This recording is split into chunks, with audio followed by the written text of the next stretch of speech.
بسم الله الرحمن الرحيم. ولقد صدق عليهم إبليس ظنه فاتبعوه إلا فريقا من المؤمنين وما كان له عليهم من سلطان إلا لنعلم من يؤمن بالآخرة ممن هو منها في شك وربك على كل شيء حفيظ. السلام عليكم ورحمة الله وبركاته. ഖുർആൻ പദം 1480 ദിവസത്തിലേക്ക് എല്ലാവരെയും ഹാർദമായി സ്വാഗതം ചെയ്യുന്നു. വിശുദ്ധ ഖുർആനിലെ 34-ാമത്തെ അധ്യായമായ സൂറത്ത് സബയിലെ 20-21 ആയത്തുകളാണ് ഇന്ന് പഠന വിധേയമാക്കുന്നത്. ക്ലാസ് ആരംഭിക്കുന്നതിനായി ആദരണീയനായ ഡോക്ടർ A.I. വിലായത്തുള്ള സാഹിബിനെ ക്ഷണിക്കുന്നു. السلام عليكم ورحمة الله وبركاته. أعوذ بالله من الشيطان الرجيم. بسم الله الرحمن الرحيم. ولقد صدق عليهم إبليس ظنه فاتبعوه إلا فريقا من المؤمنين وما كان له عليهم من سلطان إلا لنعلم من يؤمن بالآخرة ممن هو منها في شك وربك على كل شيء حفيظ. صدق الله العلي العظيم.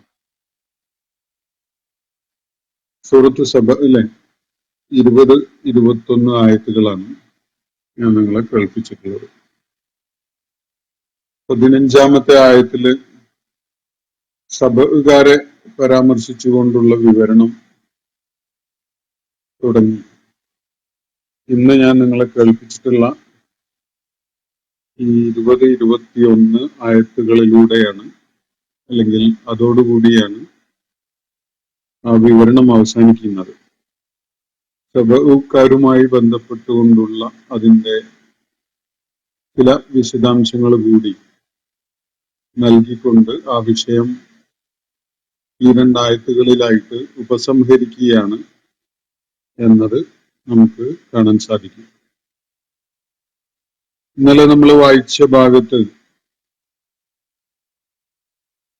സബകാര് അല്ലാഹു അവരുടെ ആ പ്രദേശത്തിനും ആ നാട്ടിലെ ആളുകൾക്കുമൊക്കെയായിട്ട് വലിയ സൗകര്യങ്ങളും ക്ഷേമവും വലിയ സാധ്യതകളും ഒക്കെ ഉണ്ടാക്കി കൊടുത്തതിൽ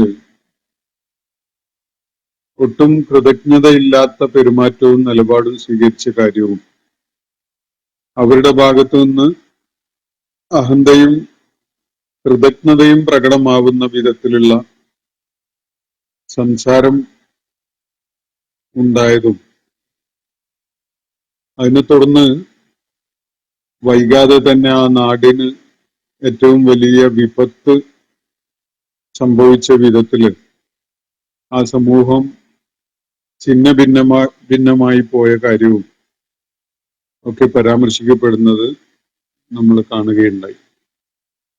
സബകാരുടെ ആ അനുഭവത്തില് അവരുമായി ബന്ധപ്പെട്ട ആ ചരിത്ര വിവരണത്തിൽ തീർച്ചയായിട്ടും കൃതജ്ഞത കാണിക്കുന്ന ആളുകള്, അതുപോലെ സഹനം അവലംബിക്കുന്ന ആളുകൾ, ഈ വിധത്തിലുള്ള ഇത്തരക്കാർക്ക് വലിയ ഗുണപാഠം അല്ലെങ്കിൽ ദൃഷ്ടാന്തം അവരെ കണ്ണ് തുറപ്പിക്കുന്ന വിധത്തിലുള്ള ചില പാഠങ്ങൾ ഒക്കെ അടങ്ങിയിട്ടുണ്ട് എന്നാണ് ഇന്നലെ നമ്മൾ വായിച്ച ഭാഗത്ത് അവസാനത്തിലായിട്ട് അള്ളാഹു സൂചിപ്പിക്കുകയുണ്ടായത്. അതിനെ തുടർന്ന് സബഇന്റെ ദുരന്തം അല്ലെങ്കിൽ ആ സബ സമൂഹത്തിന്റെ തകർച്ച ഉണ്ടായതിനെ പരാമർശിച്ചുകൊണ്ട് ചില കാര്യങ്ങൾ ഇന്ന് നമ്മൾ പഠന വിധേയമാക്കുന്ന ആയത്തുകളിലായിട്ട് അല്ലാഹു നമ്മുടെ ശ്രദ്ധയിലേക്ക് കൊണ്ടുവരികയാണ്. വലഖദ് സദ്ദഖ അലൈഹിം ഇബ്ലീസു ലന്നഹു. ഇബ്ലീസിന് ഈ സമൂഹത്തെക്കുറിച്ച് അവർ ചില ഊഹങ്ങളും ധാരണകളും ഒക്കെ ഉണ്ടായിരുന്നു. അത് സത്യമാവാൻ പോകുന്നു, സത്യമായി പുലരാൻ പോകുന്നു എന്ന കാര്യം ഇബ്ലീസ് മനസ്സിലാക്കുകയുണ്ടായി. അല്ലാഹു ഇബ്ലീസ് ഏത് വിധത്തിലാണ് ആ സമൂഹത്തെ സ്വാധീനിച്ചത് എന്നത് വ്യക്തമാക്കുകയാണ്. ഇബ്ലീസ് തന്റെ പ്രവർത്തനങ്ങൾക്ക് ഒരു ഇടം അവർക്കിടയിൽ കാണുകയുണ്ടായി. അവരുടെ സ്വഭാവപരമായ വ്യതിചലനങ്ങളും വ്യതിയാനങ്ങളും ഒക്കെ ഉണ്ടായപ്പോ തനിക്ക് കയറി കളിക്കാൻ പറ്റിയ ഒരിടമാണിത് എന്ന് ഇബ്ലീസ് തിരിച്ചറിഞ്ഞു. വലഖദ് സ്വദ്ദഖ അലൈഹിം ഇബ്ലീസു വന്നഹു. ഇബ്ലീസിന് ഇവരുടെ കാര്യത്തിലുള്ള തന്റെ ഊഹം സത്യമാണ് എന്ന കാര്യം ബോധ്യപ്പെട്ടു. സബഅുകാരുടെ കാര്യത്തിൽ ഇബ്ലീസിന് ചില കണക്കുകൂട്ടലുകളൊക്കെ ഉണ്ടായിരുന്നു. ആ കണക്കുകൂട്ടലുകൾ സത്യമാണ് എന്ന് ഇബ്ലീസിന് ബോധ്യപ്പെട്ടു. ഇബ്ലീസിന് അത് നടപ്പിലാക്കാൻ സാധിക്കുമെന്ന ഒരു സാഹചര്യം വന്നു. ഫത്തബഊഹു. അങ്ങനെ അതിനെ തുടർന്ന് ആ ഒരു സാഹചര്യം സംജാതമായപ്പോ അവരൊക്കെയും തന്നെ ഇബ്ലീസിനെ പിൻപറ്റുന്നവരായി മാറി. ഫത്തബഊഹു. ഈ സബഇലെ നാട്ടുകാര് ഇബ്ലീസിന്റെ ആളുകളായിട്ട് ഇബ്ലീസിനെ ഫോളോ ചെയ്യുന്നവരായി മാറി. ഇല്ലാ ഫരീഖൻ മിനൽ മുഅ്മിനീൻ. വിശ്വാസികളായ വളരെ പരിമിതമായ കുറച്ച് ആളുകൾ ഒഴികെ, പരിമിതമായ എണ്ണം ആളുകൾ മാത്രമാണ് ഇബ്ലീസിനെ പിൻപറ്റുന്ന ആ പൊതു പ്രവണതയുടെ ഭാഗമായി മാറാതെ വേറിട്ട് നിന്നത്. കുറച്ച് ആളുകൾ മാത്രമാണ്. അവരങ്ങനെ ചെയ്തത് അവരുടെ വിശ്വാസപരമായ ദാർഢ്യത കാരണവുമാണ്. വിശ്വാസപരമായ ദാർഢ്യതയുള്ള, വിശ്വാസപരമായ അടിത്തറയിൽ നിലകൊള്ളുകയായിരുന്ന കുറഞ്ഞ ആളുകൾ ഒഴികെ ബാക്കിയുള്ളവരൊക്കെയും തന്നെ ഇബ്ലീസിന്റെ കണക്കുകൂട്ടലുകൾ സത്യപ്പെടുത്തുന്ന വിധത്തില് ഇബ്ലീസിന്റെ അനുയായികളായിട്ട് മാറുകയുണ്ടായി. ഇതാണ് അള്ളാഹു സമൂഹത്തിന് സംഭവിച്ച ദുരന്തത്തെ പരാമർശിച്ചുകൊണ്ട് പറയുന്നത്. വമാ കാന ലഹു അലൈഹിം മിൻ സുൽത്താൻ. ഇബ്ലീസിന് അവരുടെ മേൽ ഒരു അധികാരവും ഉണ്ടായിരുന്നില്ല. അവരെയൊക്കെ താൻ ഇച്ഛിക്കുന്ന വഴിയിലേക്ക് നിർബന്ധിച്ചു കൊണ്ടുപോകാൻ ഇബ്ലീസിന് കഴിയുമായിരുന്നില്ല. അങ്ങനെ ഒരു അധികാരം ഇബ്ലീസിന് നൽകപ്പെട്ടിട്ടുണ്ടായിരുന്നില്ല. ഇബ്ലീസിന് അവരുടെ മേൽ യാതൊരു വിധത്തിലുള്ള സുൽത്താനും ഉണ്ടായിരുന്നില്ല. അവരുടെ ഭാഗത്തു നിന്ന് തന്നെ വ്യതിയാനവും വ്യതിചലനവും ഒക്കെ ഉണ്ടായപ്പോ അവരുടെ മനസ്സിന്റെ തൂക്കം തിന്മയിലേക്കും ഇബ്ലീസിന്റെ പാതയിലേക്കും ആയപ്പോ മാത്രമാണ് അവർക്ക് ഇബ്ലീസിന്റെ വഴി ആകർഷകമായി തോന്നിയതും അവര് ഇബ്ലീസിന്റെ അനുയായികളായി മാറിയതും. ഒരാളെയും താൻ ഇച്ഛിക്കുന്ന മാർഗത്തിലേക്ക് നിർബന്ധിച്ചു കൊണ്ടുപോകാൻ ഇബ്ലീസിന് സാധിക്കില്ല. കാരണം ഒരാളുടെ മേലും ഇബ്ലീസിന് അള്ളാഹു സമ്പൂർണമായ അധികാരം നൽകിയിട്ടില്ല. ഒരാളുടെ മേലും ഇബ്ലീസിന് പൂർണ്ണമായ ശക്തിയില്ല.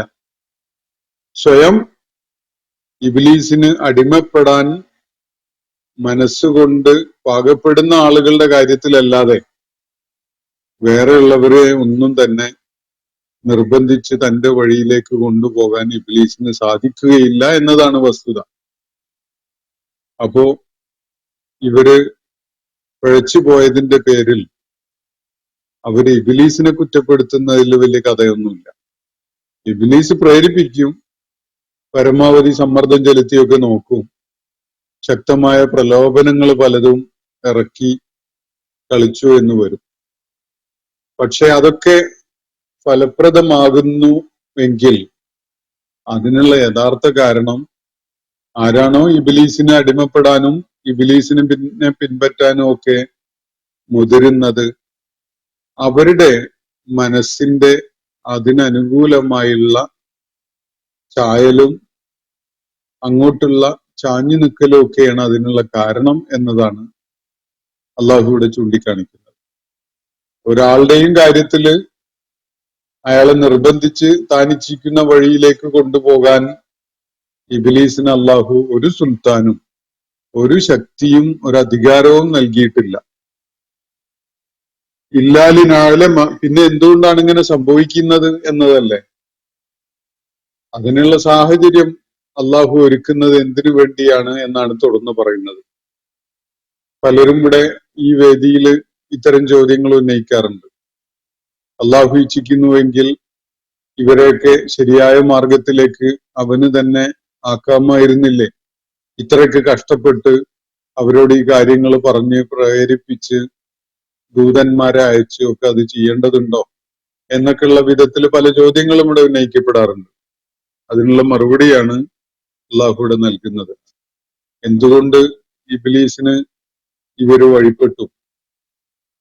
ഇബ്ലീസിന്റെ അനുയായികളാക്കാൻ ഇവരുടെ കാര്യത്തിൽ ഇബ്ലീസിന് എങ്ങനെ സാധിച്ചു എന്നത് ഉയർത്തപ്പെടുന്ന പലരും ഉന്നയിക്കുന്ന ചോദ്യമാണ്.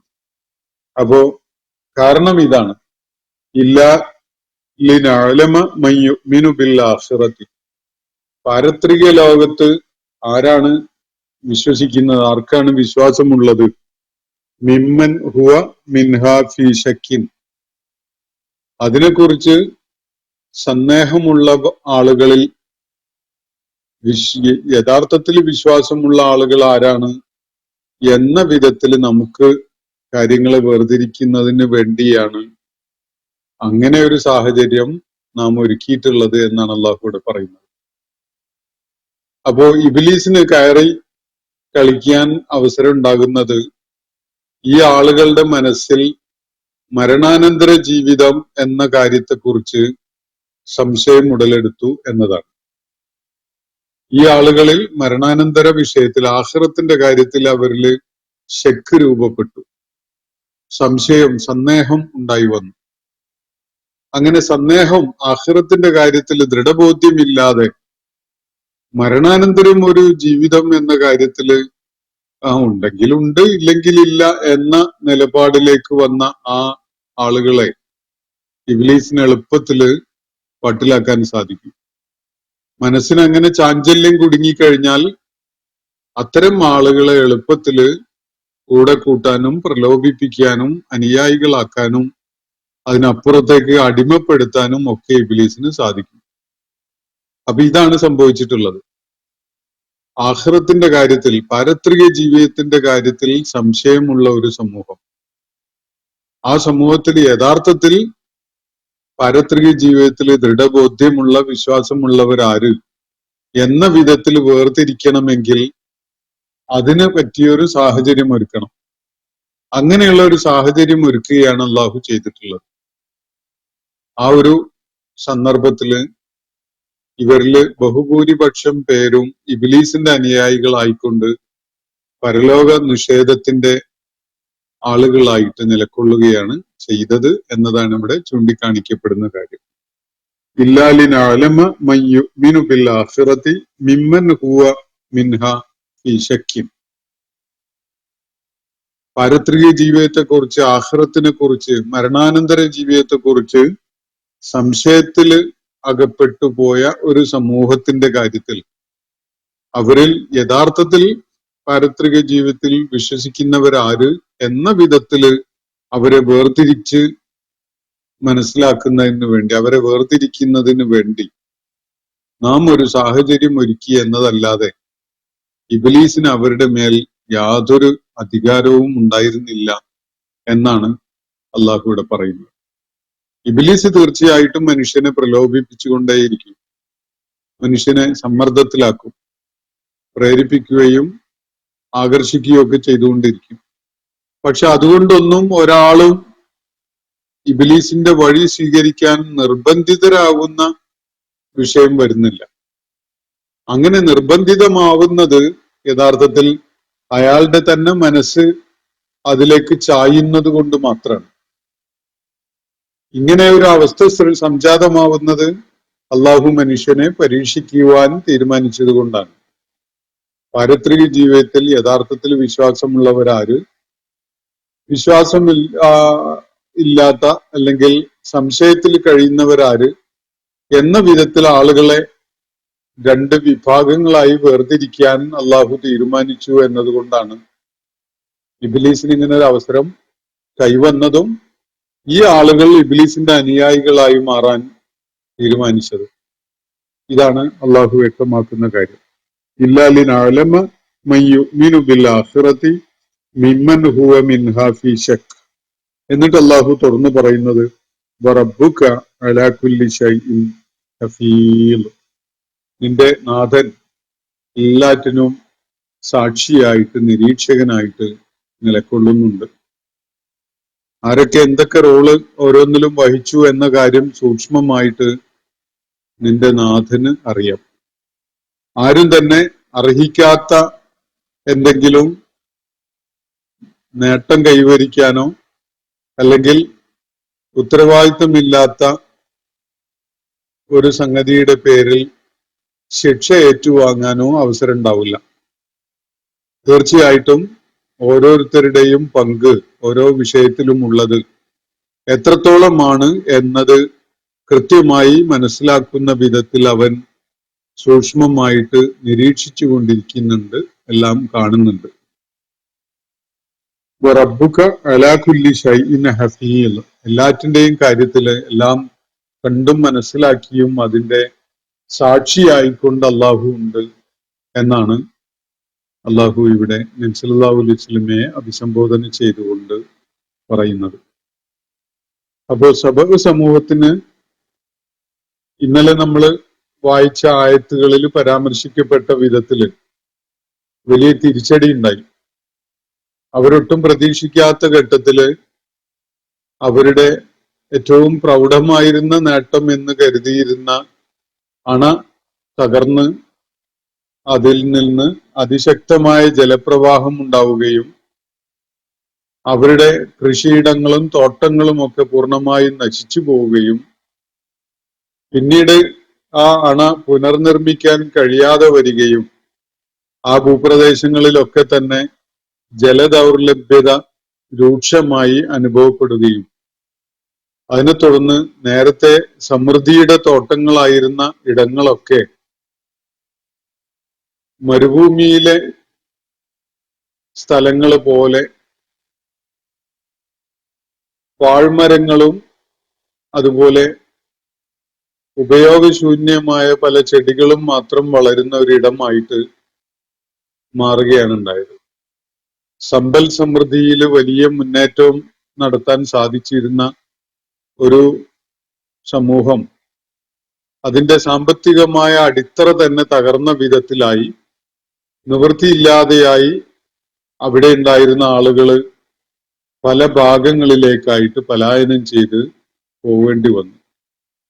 സബഅ് എന്നൊരു സമൂഹം ചരിത്രത്തിന്റെ ഭാഗമായി മാത്രം അവശേഷിച്ചു. അവര് ചില കഥകൾ മാത്രമായി മാറി. ഇതാണ് അള്ളാഹു അവരെ കുറിച്ച് പറയുന്നത്. ദീർഘമായൊരു കാലം ലോകത്ത് പല രാഷ്ട്രങ്ങൾക്കും ഇടയിലായിട്ട് തലയെടുപ്പോടുകൂടി നിന്നിരുന്ന സാമ്പത്തിക ശേഷിയിലും കരുത്തിലും ഒക്കെ സൈനികമായ കരുത്തിലും ഒക്കെ തന്നെ ഉയർന്നു നിന്നിരുന്ന ഒരു രാജ്യം അവരുടെ ധിക്കാരപരമായ മനസ്ഥിതിയും നിലപാടും കാരണമായി പടച്ച തമ്പുരാനോട് അവർ കാണിച്ച കൃതജ്ഞത കാരണമായി, നന്ദികേട് കാരണമായി ആ സമൂഹത്തിന് വലിയ തകർച്ച നേരിടേണ്ടി വന്നു എന്നാണ് അള്ളാഹുവിടെ വ്യക്തമാക്കുന്നത്. സാധാരണഗതിയിൽ അണക്കെട്ട് തകർന്നതിനെ തുടർന്ന് ആ സമൂഹത്തിന്റെ സമ്പദ്ഘടന നശിച്ചു പോകാൻ അവസരമുണ്ടായി എന്ന വിധത്തില് പത്രവാർത്തകളിൽ പരിമിതപ്പെടുത്തുന്ന ഒരു വിഷയമാണിത്. നമ്മുടെ ഇടയിലും നമ്മുടെ കാലഘട്ടത്തിലും ഒക്കെ തന്നെ ഇതുപോലെയുള്ള സംഭവങ്ങൾ പലതും ഉണ്ടാവുന്നുണ്ടാകും. അതിനൊക്കെ പ്രത്യക്ഷത്തിലുള്ള കാരണങ്ങളും അനന്തരഫലങ്ങളും നമ്മൾ വിലയിരുത്തി പറയുമെങ്കിലും ആ ഭൂപ്രദേശങ്ങളിൽ ജീവിക്കുന്ന ആളുകളുടെ പടച്ച തമ്പുരാനുമായി ഉള്ള ബന്ധത്തിന്റെ അവനോട് അവരെടുക്കുന്ന നിലപാടുമായിട്ടുള്ള ആ സംഭവങ്ങളുടെ ബന്ധം, ആ കണക്ഷൻ പരിശോധിക്കാനോ അത് വിലയിരുത്തിക്കൊണ്ട് നിലപാട് സ്വീകരിക്കാനോ ഒന്നും ആരും മുതിരാറില്ല. ഇവിടെയും സംഭവിച്ചത് സബഇന്റെ കാര്യത്തില് അവരുടെ ഏറ്റവും പ്രസിദ്ധമായിരുന്ന അണക്കെട്ട് തകർന്നു പോവുകയും അതിനെ തുടർന്ന് അവരുടെ സമ്പദ് വ്യവസ്ഥ നശിച്ചു പോവുകയും സബഅ് സമൂഹം തന്നെ പല ഭാഗങ്ങളിലേക്കായി ചിന്നിച്ചിതറിപ്പോകുന്ന ഒരവസ്ഥ ഉണ്ടാവുകയും ചെയ്തു എന്നതാണ് ചൂണ്ടിക്കാണിക്കപ്പെടുന്നത്. സാമ്പത്തിക തകർച്ച ഉണ്ടാകാൻ കാരണമായ ഒരു ചരിത്ര സംഭവം. പക്ഷെ എന്തുകൊണ്ട് അങ്ങനെ ഒരു സംഭവം ഉണ്ടാകാൻ അല്ലാഹു സുബ്ഹാനഹു വ തആല സാഹചര്യം ഒരുക്കി എന്നതാണ് ഈ ആയത്തുകൾ നമുക്ക് വെളിപ്പെടുത്തി തരുന്നത്. അണക്കെട്ട് തകരാൻ അതിന്റെ ആ മേഖലയിൽ സ്പെഷ്യലൈസ് ചെയ്ത എഞ്ചിനീയർമാർക്ക് അതിന്റെ സാങ്കേതികമായ പിഴവ്, തകർച്ചയ്ക്ക് കാരണമായ സംഗതി എന്ത് എന്നൊക്കെ കണ്ടെത്താൻ കഴിഞ്ഞു എന്ന് വരും. പക്ഷെ അങ്ങനെയുള്ള ഒരു സംഗതി സംജാതമായതിന് ദൈവികമായ ഒരു കാരണം ഉണ്ടാവും. അതുകൊണ്ടാണ് ആ ഒരു കാര്യം അങ്ങനെ നടപ്പിലാവുന്നത്. അതാണ് ഇവിടെ സൂചിപ്പിക്കപ്പെടുന്ന കാര്യം. ഒരു റോഡ് ആക്സിഡന്റ് ഉണ്ടായി, ഒരു ബസ്സും കാറും കൂട്ടിയിടിച്ചു, ഒരുപാട് പേർക്ക് പരിക്ക് പറ്റി, കുറെ പേര് മരിച്ചു, വലിയ ദുരന്തമായി മാറി എന്ന് വെക്കുക. നമ്മൾ അതിന് കാരണം അന്വേഷിക്കുമ്പോൾ അത് ഡ്രൈവറുടെ അശ്രദ്ധയോ അതുപോലെ എന്തെങ്കിലുമൊക്കെ ഒരു കാരണം നമ്മൾ കണ്ടെത്തും. പക്ഷെ എങ്ങനെയാണ്, എന്തുകൊണ്ടാണ് ഡ്രൈവർക്ക് ആ നേരത്ത് ആ ഒരു സ്പോട്ടിൽ വെച്ച് തന്നെ അശ്രദ്ധ ഉണ്ടായത്? എന്നിട്ട് അതിന് ഇത്ര വലിയ ദുരന്തം ഉണ്ടാകുന്ന ഒരു സാഹചര്യം ഒരുങ്ങി വന്നത് എന്തുകൊണ്ടാണ്? അങ്ങനെ ഒരു സംഗതി സംജാതമാകുന്നതിന് അള്ളാഹുവിന് ചില കാരണങ്ങൾ ഉണ്ടാവും. അതുകൊണ്ടുകൂടിയാണ് ഡ്രൈവർക്ക് ആ ഒരു മൊമെന്റിൽ അശ്രദ്ധ ഉണ്ടാകുന്നതോ അല്ലെങ്കിൽ കണ്ണു മാളിപ്പോകുന്നതോ ശ്രദ്ധ നഷ്ടപ്പെട്ടു പോയി വാഹനങ്ങൾ കൂട്ടിയിടിക്കാൻ അവസരം ഉണ്ടാകുന്നതോ ഒക്കെ. അപ്പൊ ഇത്തരം ഏത് സംഭവങ്ങളുടെയും പിന്നിൽ യഥാർത്ഥത്തില് അത് സംഭവിക്കാൻ കാരണമാവുന്ന ഒരു ദൈവിക നടപടി, ദൈവികമായ ഒരു മശീഅത്തിന് മനുഷ്യരുടെ ഭാഗത്തുനിന്ന് ചില കാരണങ്ങൾ ഉണ്ടാകും എന്നതാണ് അള്ളാഹു ഇവിടെ ചൂണ്ടിക്കാണിക്കുന്ന ശ്രദ്ധേയമായൊരു കാര്യം. സബഅുകാര് ധിക്കാരികളായി മാറിയപ്പോ അവർ അള്ളാഹുവിനെ ഗൗനിക്കാത്തവരും താൻപോരിമ കാണിക്കുന്നവരും ദൈവികാനുഗ്രഹങ്ങളെ നിസ്സാരമായി കാണുന്നവരും അവയ്ക്ക് വേണ്ട വിധത്തിലുള്ള ഒരു വില കൽപ്പിക്കാത്ത നിലപാട് കാണിക്കുന്നവരൊക്കെ ആയി മാറിയതിനെ തുടർന്നാണ് അവരുടെ കാര്യത്തില് ഈ ദൈവിക നടപടി ഉണ്ടായത് എന്നതാണ് അള്ളാഹുവിടെ വ്യക്തമാക്കുന്നത്. ഡാം തകരുന്നതിന്, അണക്കെട്ട് തകരുന്നതിന് സാങ്കേതികമായ കാരണമൊക്കെ ഉണ്ടാവും. പക്ഷെ ആ സാങ്കേതികമായ കാരണം ആ മൊമെന്റില്, ആ ഒരു പ്രത്യേക ചരിത്രഘട്ടത്തിൽ അതില് ഇൻവോൾവ് ആയ ആളുകൾ ഇൻവോൾവ് ആവുന്ന വിധത്തിൽ അത് സംഭവിക്കണം എന്നത് തീരുമാനിക്കുന്നത് ഡാം അല്ല, അത് അള്ളാഹുവാണ് അക്കാര്യത്തിൽ തീരുമാനിക്കുന്നത്. എഞ്ചിനീയർമാരിനി ഒരു നിമിഷം പോലും ഈ ഡാം ഇവിടെ നിലനിർത്താൻ പാടില്ല, അത് വലിയ സുരക്ഷാ ഭീഷണിയുള്ളതാണ് എന്ന വിധത്തിൽ വിധി എഴുതിയാൽ പോലും പലപ്പോഴും ഒരു കേടുപാടും പറ്റാതെ പല വർഷങ്ങൾ പിന്നെയും അത് നിലനിന്നു എന്ന് വരും. വളരെ സുരക്ഷിതമാണ് എന്ന് സർട്ടിഫിക്കറ്റ് കൊടുത്ത പല പദ്ധതികളും തന്നെ അവരുടെ ശ്രദ്ധയിൽപ്പെടാതെ പോയ ചില കാരണങ്ങളാൽ തകർന്നു പോകുന്നതും വലിയ ദുരന്തങ്ങൾ വരുത്തി വെക്കുന്നതും ഒക്കെയും ഉണ്ടാവാം. ഇതൊക്കെ അള്ളാഹുവിന്റെ മശീഅത്തും ഖദറും ഖലാഉം ഒക്കെ ആയിട്ട് ബന്ധമുള്ള വിഷയങ്ങളാണ്. അപ്പൊ ഈ വിധത്തിൽ കാര്യങ്ങൾ സംജാതമാവുന്നത് ദൈവിക നടപടിയുടെ ഭാഗമായിട്ട് തന്നെയാണ് എന്നതാണ് ഇവിടെ നൽകപ്പെടുന്ന സൂചന. ഈ ആയത്തുകളോടെ സബഅ് സമൂഹവുമായി ബന്ധപ്പെട്ടുകൊണ്ട് തുടക്കത്തിൽ പറഞ്ഞു വെച്ചുവല്ലോ, ലഖദ് കാന ലി സബഇൻ ഫീ മസ്കനിഹിം ആയ. സബഇന് അവരുടെ താമസ സ്ഥലത്ത് തന്നെ വലിയൊരു ദൃഷ്ടാന്തം അടങ്ങിയിട്ടുണ്ടായിരുന്നു എന്ന് പറഞ്ഞുകൊണ്ടാണ് ഇത് തുടങ്ങുന്നത്. സബകാർക്ക് മാത്രമല്ല, ആ കാലഘട്ടത്തിലെ മുഴുവൻ സമൂഹങ്ങൾക്കും, ചരിത്രത്തിൽ നിന്ന് പാഠം ഉൾക്കൊള്ളുന്ന പിൽക്കാല സമൂഹങ്ങൾക്കും ഒക്കെ സബകാര് വളരെ ശ്രദ്ധ പതിയേണ്ട ചില അഹാദീസായിട്ട് മാറുകയുണ്ടായി എന്നതാണ് വസ്തുത. അവർക്കൊക്കെയും അതിൽ പാഠം അടങ്ങിയിട്ടുണ്ട്. സബകാർ ചില ചരിത്രത്തിലെ നരേഷൻസ് ആയിട്ട് കേവല വിവരണങ്ങൾ മാത്രമായി മാറി എന്നതാണ് അതിന്റെ ഒരു സംക്ഷിപ്തമായിട്ടുള്ള ഒരു കാര്യം. അപ്പോ യമനിലെ വളരെ ആൾബലമുണ്ടായിരുന്ന ഒരു വലിയ സമൂഹമായിരുന്നു സബകാർ. ചില ചരിത്ര സ്രോതസ്സുകളിൽ നിന്ന് അവരെ കുറിച്ച് കൂടുതൽ വിവരങ്ങൾ കണ്ടെത്താൻ പറ്റിയിട്ടുണ്ട്. ഇതിനെക്കുറിച്ച് പൗരാണിക ലിഖിതങ്ങളില് പല രേഖപ്പെടുത്തലുകളും ഉണ്ട് സബക സമൂഹത്തെ കുറിച്ച്. അതുപോലെ ബൈബിളില് ഈ സമൂഹത്തെ സൂചിപ്പിച്ചുകൊണ്ടുള്ള ചില പരാമർശങ്ങളുണ്ട്.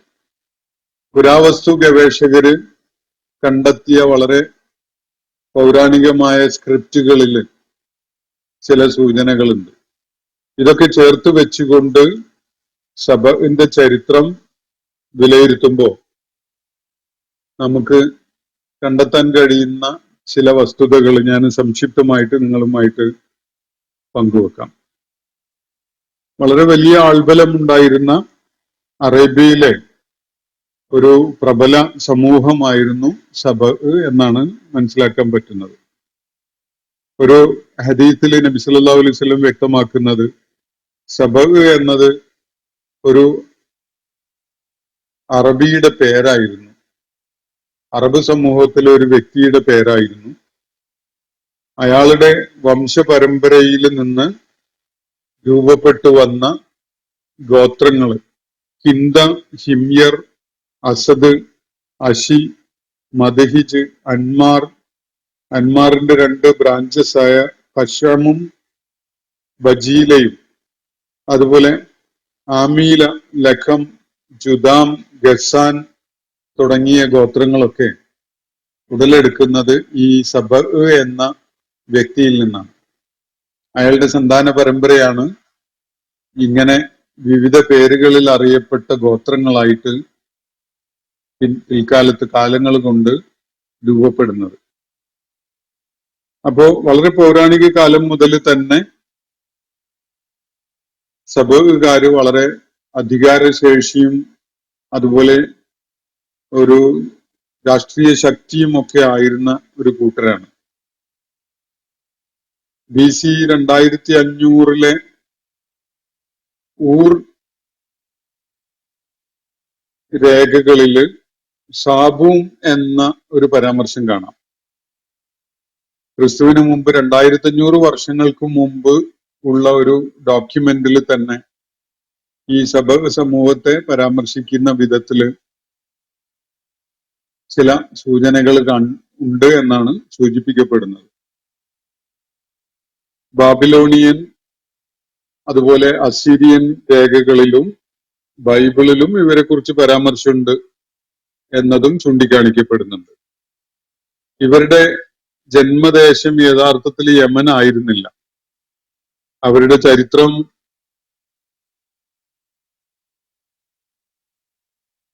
വളരെ പഴക്കമുള്ളതാണ്.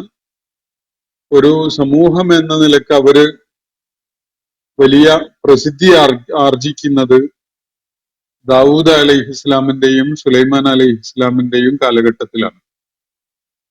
എന്ന് വെച്ചാൽ ക്രിസ്തുവിന് മുമ്പ് ഒരു 11 നൂറ്റാണ്ട് അപ്പുറത്താണ് ഏകദേശം അവര് വലിയൊരു ലോകശക്തിയായിട്ട് രൂപപ്പെട്ടിട്ടുണ്ടായിരുന്നത്.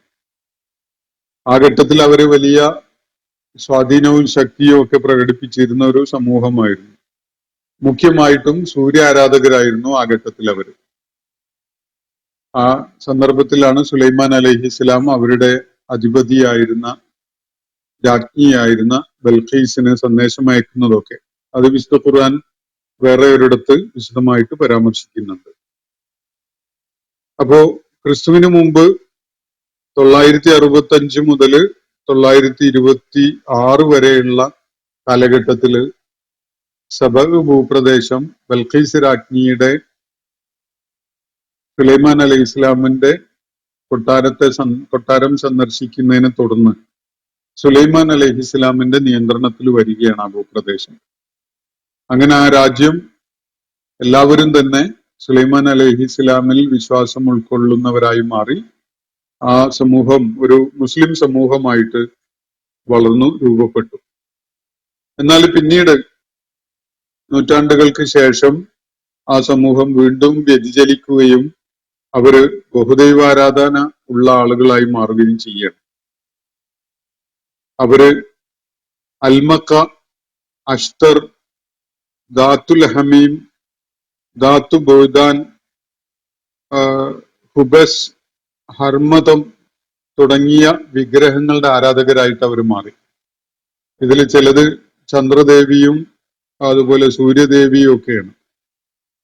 അങ്ങനെ ബഹുദൈവ ആരാധകരായി മാറിയ ആ സമൂഹം, അവിടെ അവരുടെ മേൽ അധികാരം കൈയാളിയിരുന്ന രാജാവ് അവരുടെ ദേവതയുടെ പ്രതിനിധിയായിക്കൊണ്ടാണ് ഭരണം നടത്തിയിരുന്നത്. അപ്പോ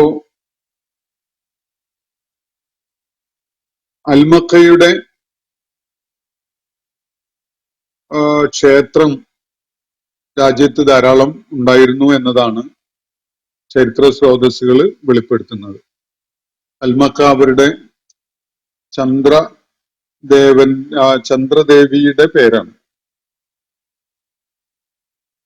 രേഖകള് ഇവരുമായി ബന്ധപ്പെട്ടുകൊണ്ടുള്ളത് അതുപോലെയുള്ള കൂടുതൽ വിശദാംശങ്ങൾ വെളിപ്പെടുത്തുന്നുണ്ട്. ചുരുക്കി പറഞ്ഞാൽ 4 ചരിത്രഘട്ടങ്ങളായിട്ട് ഈ സമൂഹത്തെ കാണാൻ സാധിക്കും. ഒന്ന്, ക്രിസ്തുവിന് മുമ്പ് 650 വർഷം വരെയുള്ള ഒരു കാലമാണ്. എന്ന് പറഞ്ഞാൽ അവരുടെ ഉത്ഭവം മുതൽ ക്രിസ്തുവിന് മുമ്പ് 650 വരെയുള്ള കാലം. ഈ ഘട്ടത്തില് അവിടുത്തെ രാജാവ് അറിയപ്പെട്ടിരുന്നത് മുഖർരിബു സബ എന്ന പേരിലാണ്. എന്ന് പറഞ്ഞാൽ സബഇനെ ദൈവവുമായിട്ട് ബന്ധിപ്പിക്കുന്നവൻ എന്ന അർത്ഥത്തിലാണ്. രാജാവ് ദൈവത്തിന്റെ പ്രതിനിധി എന്ന നിലക്കാണ് ഭരണം നടത്തിയിരുന്നത്. ആ ഘട്ടത്തിൽ അവരുടെ രാജാവ് ഒരു പുരോഹിതൻ കൂടിയാണ്. തലസ്ഥാനം സർവാഹ് എന്ന പേരിൽ അറിയപ്പെട്ടിരുന്ന സ്ഥലമാണ്. അവരുടെ അവശിഷ്ടങ്ങള് സബയിലെ വളരെ പ്രസിദ്ധമായ മാരിബ് അണക്കെട്ടിന്റെ പടിഞ്ഞാറ് ഭാഗത്തായിട്ട് ഇന്നും പല അവശിഷ്ടങ്ങളും ഉണ്ട് എന്നാണ് റിപ്പോർട്ട് ചെയ്യപ്പെടുന്നത്. രണ്ടാമത്തെ ഘട്ടം BC 650 മുതൽ BC 115 വരെയുള്ള ഒരു ഘട്ടമാണ്. മുഖർരിബ് എന്ന സ്ഥാനപ്പേര് രാജാക്കന്മാരെ ഉപേക്ഷിക്കുകയും അവര് രാജാക്കന്മാരായിട്ട് തന്നെ അറിയപ്പെടുകയും ചെയ്ത ഒരു ഘട്ടമാണിത്. ഈ ഘട്ടത്തില് അത് രാജ്യം മതകീയ സ്വഭാവത്തിനേക്കാൾ കൂടുതൽ മതരഹിത സ്വഭാവം പ്രകടിപ്പിച്ചിരുന്ന ഒരവസ്ഥയാണ് ഉണ്ടായിരുന്നത്. വലിയ വികസനമൊക്കെ ഈ കാലഘട്ടത്തിൽ അവര് നേടുകയുണ്ടായിട്ടുണ്ട്. വലിയ ഒരു ഭൗതിക അർത്ഥത്തിലുള്ള മുന്നേറ്റമൊക്കെ അവർ നടത്തിയിട്ടുണ്ട്. മൂന്നാമത്തെ ഇവരുടെ ചരിത്രഘട്ടം BC 115 മുതൽ AD 300 വരെയുള്ള ഘട്ടമാണ്. ഹിമ്യർ ഗോത്രം സമൂഹത്തിന്റെ മേധാവികളായി അധികാരം കൈയാളിയിരുന്ന ഒരു കാലഘട്ടമാണിത്.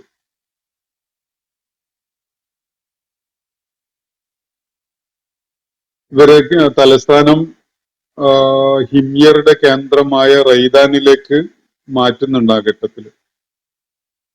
ആ പ്രദേശം പിന്നീട് സാഫാർ എന്ന പേരിൽ അറിയപ്പെടുന്നുണ്ട്. അപ്പോ സബഇന്റെ പതനം യഥാർത്ഥത്തിൽ ഉണ്ടാകുന്നത് ഈ മൂന്നാമത്തെ ഘട്ടത്തിലാണ്. അല്ലെങ്കിൽ അവരുടെ ആ കാലം പിന്നിടുന്നതോടുകൂടിയാണ്. നാലാമത്തെ ഘട്ടം AD 300 മുതൽ പിന്നീടുള്ള കാലമാണ്. എന്ന് പറഞ്ഞാൽ നബി സല്ലല്ലാഹു അലൈഹി വസല്ലം രംഗത്ത് വരുന്ന 6-ാം നൂറ്റാണ്ടിന്റെ ഘട്ടത്തിലൊക്കെ ഈ നാലാം ഘട്ടത്തിൽ സബഇന്റെ ഈ നാലാം ഘട്ടത്തിൽ പെടുന്ന വിധത്തിലാണ്.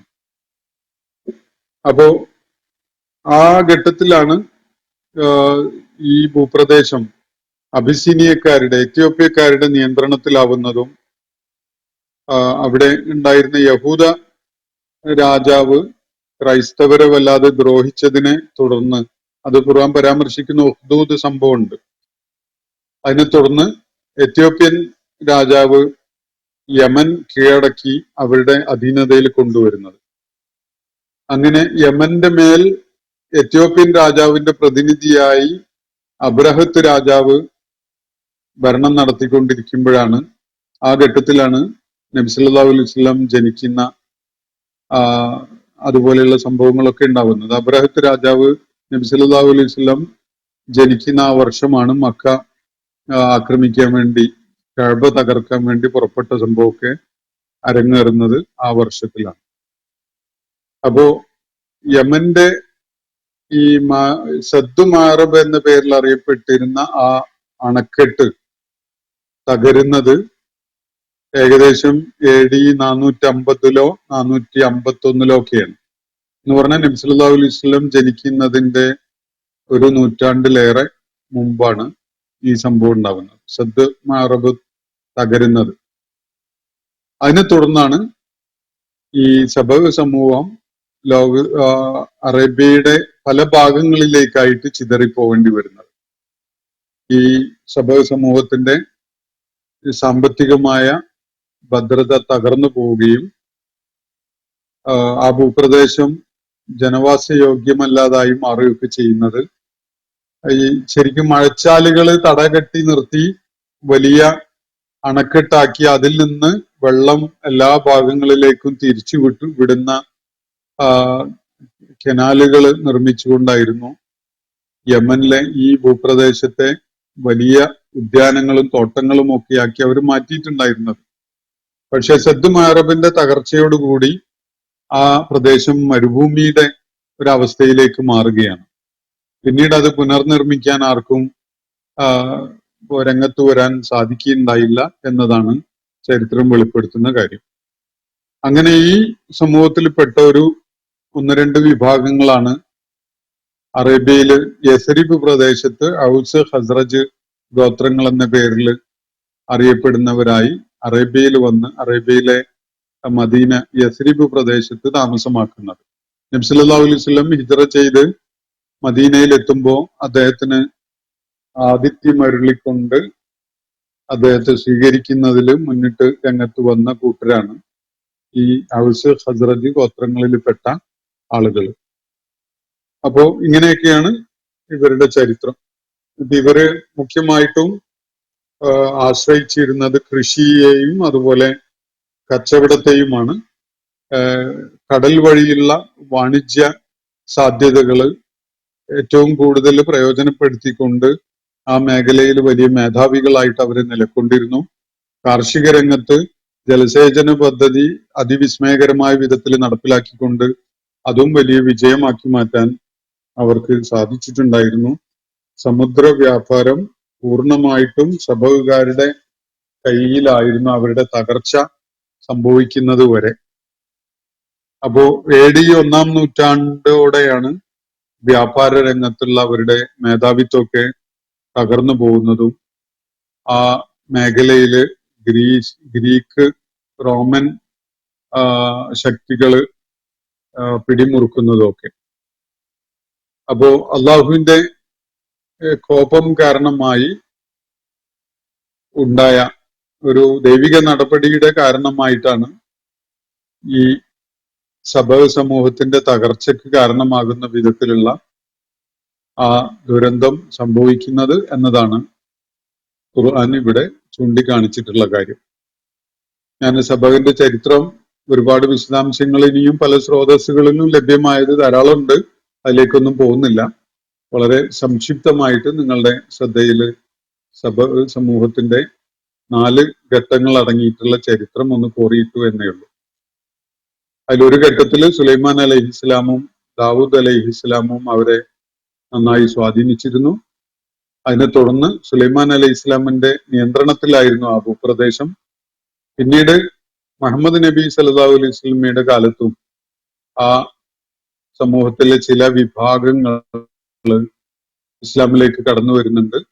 ഈ അബ്രഹത്തിന്റെ തകർച്ച നാശത്തിന് ശേഷം പിന്നീട് നബി സല്ലല്ലാഹു അലൈഹി വസല്ലം പ്രവാചകനായി ചുമതലയേറ്റതിനെ തുടർന്നുള്ള ഒരു ഘട്ടത്തില് യമനിലെ ഭരണാധികാരി എന്ന് പറഞ്ഞാൽ എത്യോപ്യയിലെ രാജാവിന്റെ പ്രതിനിധിയായിട്ട് അവിടെ ഭരണം നടത്തിയിരുന്ന ബാദാൻ ഇസ്ലാം സ്വീകരിക്കുകയും അതിനെ തുടർന്ന് യമനിലെ ഈ പ്രദേശത്തൊക്കെ ഉണ്ടായിരുന്ന ഭൂരിപക്ഷം ആളുകൾ ഇസ്ലാമിലേക്ക് ആകൃഷ്ടരാകുകയൊക്കെ ചെയ്ത സംഭവങ്ങൾ ചരിത്രം നമുക്ക് പറഞ്ഞു തരുന്നുണ്ട്. ഇന്നത്തെ സെഷൻ ഞാനിവിടെ അവസാനിപ്പിക്കുകയാണ്. വാഖിർ ദഅവാന അൽഹംദുലില്ലാഹി റബ്ബിൽ ആലമീൻ. അസ്സലാമു അലൈക്കും വറഹ്മത്തുള്ളാഹി വബറകാതുഹു. ഇന്നത്തെ ഖുർആൻ പദം ഇവിടെ സമാപിക്കുന്നു. ഖുർആൻ പഠനത്തിൽ പങ്കെടുത്ത എല്ലാവർക്കും അല്ലാഹു അർഹമായ പ്രതിഫലം നൽകി അനുഗ്രഹിക്കട്ടെ. വആഖിർ ദഅവാന അൽഹംദുലില്ലാഹി റബ്ബിൽ ആലമീൻ. അസ്സലാമു അലൈക്കും വറഹ്മത്തുള്ളാഹി വബറകാതുഹു.